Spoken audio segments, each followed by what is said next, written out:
Did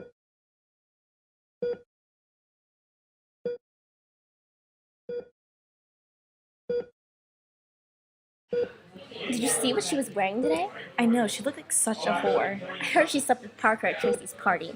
Are you serious? I heard she slept with her brother and got an STD. She probably slept with both of them. She's so ugly and desperate. Oh look, here she comes. Hey guys, what's up? Your skirt.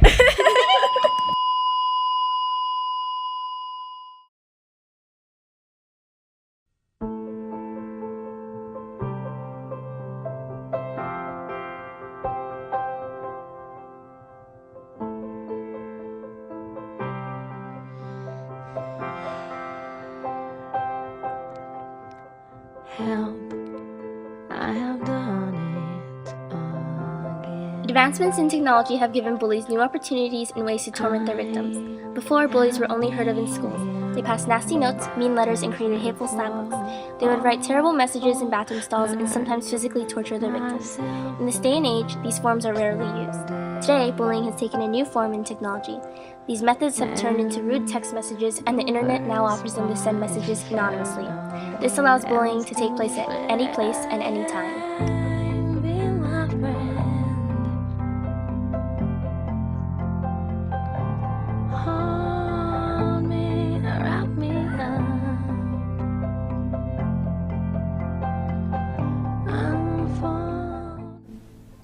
My definition of cyberbullying, well, I guess it would just be forms of sort of harassment among young people online that happens, on social networking sites, anywhere where it's really not face-to-face. I guess it could happen also by text message, where there's not, it's not an immediate face-to-face physical context where there's bullying happening, but it's happening kind of in a mediated form, so. A bunch of organizations, mostly nonprofits, that are designed to stop cyberbullying. It's my understanding it's pretty commonsensical. It's using technology, whether it's cell phones or the internet or various other technologies, to consistently harass, embarrass, or intimidate someone.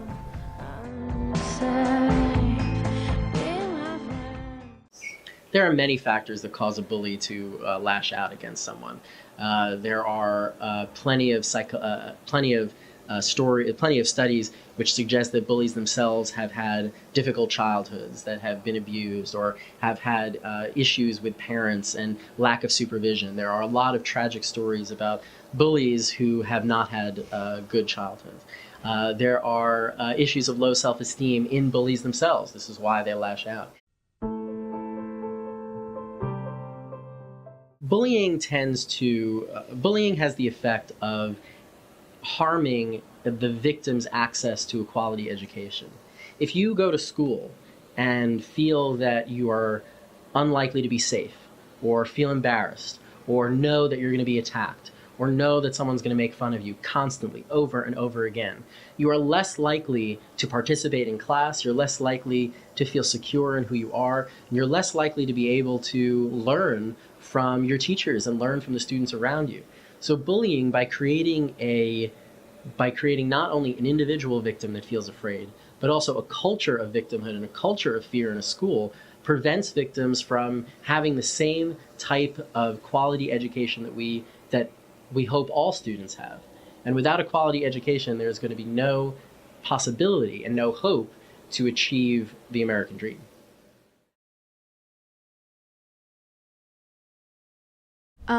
Yes, I've been bullied before. There were these kids here at this school that they would look at my nose and they would call me Jew, and they would throw pennies at me down the hallway when I walked down. And at lunch, when I would be sitting with my friends, they would start throwing a bunch of pennies at me, and they would just call me a Jew a lot. And so after a while, it kind of died down, and then later, when I walked down the hallway, they would scream demon at me, so that kind of hurt my feelings.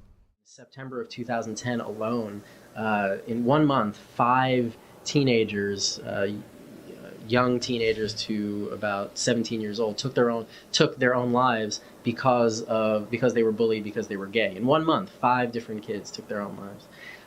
We have the terrible story of Phoebe Prince in Massachusetts, who was bullied for an extended period of time, over a year, for who she hung out with, what she looked like, her background, etc. She committed suicide. We have Tyler Clementi in New Jersey, who jumped off the George Washington Bridge when someone publicized an encounter of his on Twitter.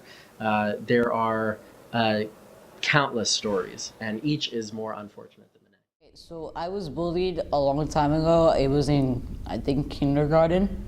And this guy always picked on me for no apparent reason.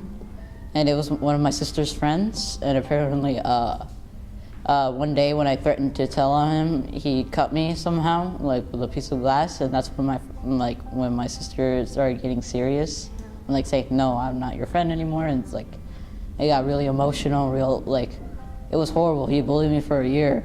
But then the best news ever is when my mom told me that we're moving to America, because I was in Mexico when all this happened.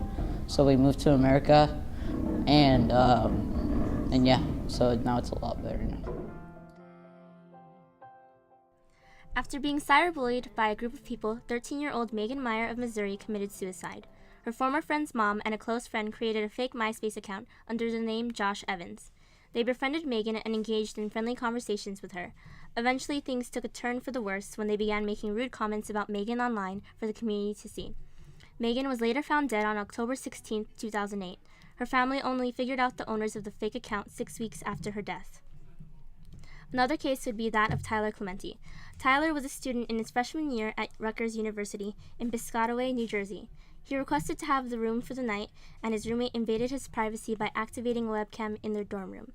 Tyler was having an intimate encounter with another guy. The roommate began streaming the video live and had broadcasted the video to 150 of his Twitter followers. Tyler later committed suicide 3 days afterwards by jumping off a nearby bridge.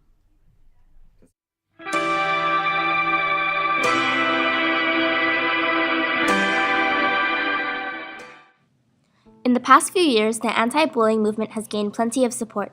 Organizations like Stomp Out Bullying have educated many students on homophobia, racism, and hatred. They provide help to those at risk of suicide and have made public service announcements with celebrities. These PSAs have succeeded in informing the public and spreading awareness of the problem that bullying has become by making commercials and doing lectures. Another organization is Over the Thin Line, started by MTV and MIT Labs, which created an application on iPhone and the web where teens can share their personal experiences of cyberbullying.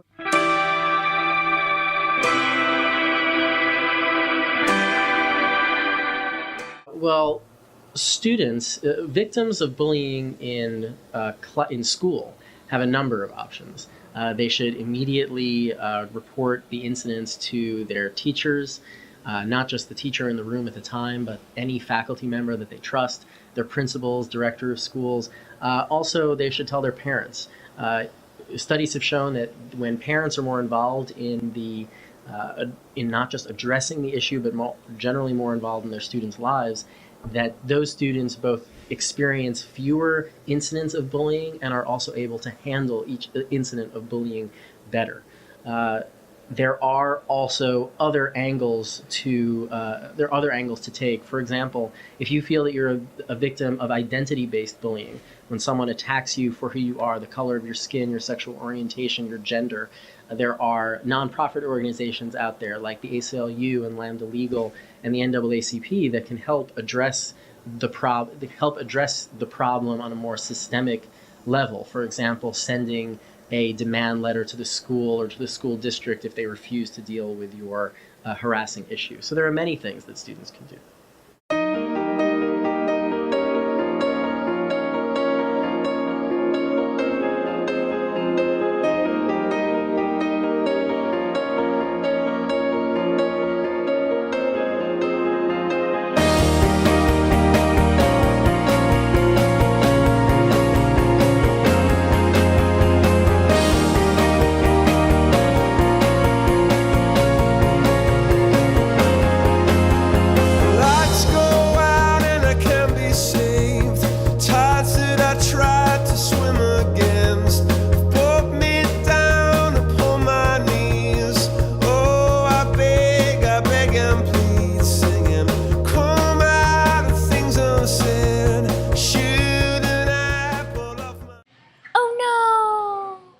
action.